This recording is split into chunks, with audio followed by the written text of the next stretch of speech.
Welcome to the Real Estate Espresso Podcast, your morning shot of what's new in the world of real estate investing. I'm your host, Victor Menashe. Today's another AMA episode, that is, Ask Me Anything. I love to answer your questions, and if you have a question you think is going to be of broad interest, send it in. I'll answer it live on the air. Send your questions to victor@victorjm.com. That's victor@victorjm.com. Today's question is a bit of a beginner question coming from Gord in Hamilton, Ontario. He writes, "We're guiding our kids into adulthood in the context of real estate and investment.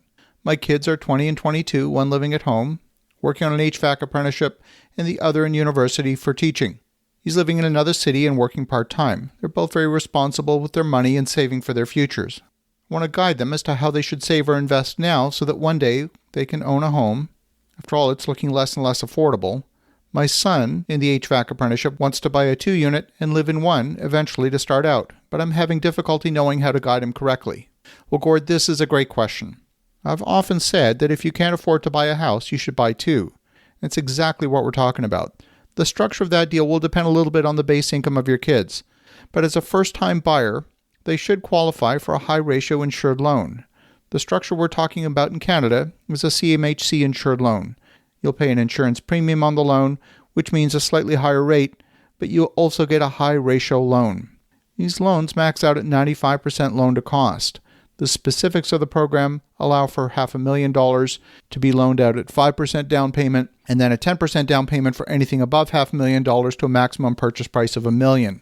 For those listeners in the U.S., you can do the same thing with an FHA 203B loan. The FHA loan will max out at 97% loan to cost, and the max loan amount for the FHA program varies depending on the community.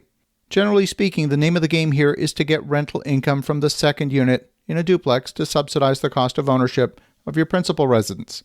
At 2 units, the lender is going to look at the property in the same way they would look at a residential property. The primary means for repayment of the loan is going to be your employment income, but they will count the rental income towards your total income. The high-ratio program qualifies for a single owner-occupied home or a duplex where one half is owner-occupied. It would not apply if you were going to do a triplex or a fourplex, and it wouldn't apply if you weren't going to reside in the other half. You would likely want a duplex like this to be self-managed by the owner, at least at the beginning. But as a first taste of being a landlord, you definitely want to make sure you've got the guidance of someone more experienced looking over their shoulder in an advisory capacity. The biggest mistake that rookie landlords make is in knowing how to qualify the prospective tenants and then knowing the rules under the landlord-tenant regulations. The key for properties like this is to choose a property that's going to attract the right quality of tenant.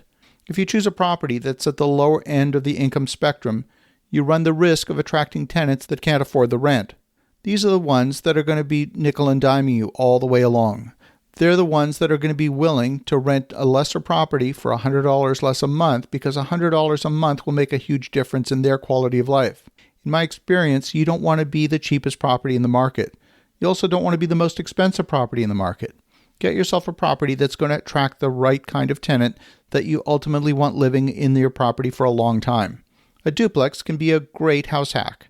The market in Hamilton has become an extension of the Greater Toronto Area, and overall, the Toronto area supports a population of 6.1 million people, and historically has been adding about 125,000 residents a year.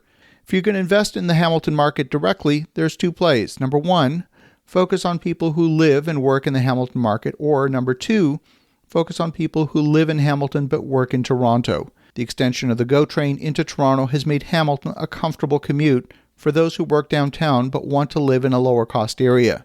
The key is to be within walking distance of a train station. And for a first project, you don't want to be a hero and try and blaze a trail that's speculative. You want to copy a proven strategy within a neighborhood.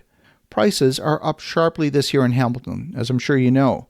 We're talking over 20% price increase for single-family homes, and the median price is about $720,000. If you can find a duplex for around $750,000, where you can get your cost per unit down to $375,000, you may have a winning formula.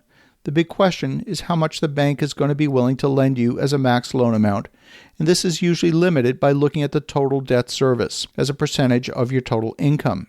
You want to make sure you buy a property that you'll be happy owning for some time. And if you have a hard time finding that property, you may find a property that's physically distressed at a reasonable price where you could force some appreciation by making some improvements. Your son may not have the income to qualify for a single-family home at $720,000, the median price, but they may qualify for a duplex at $750,000.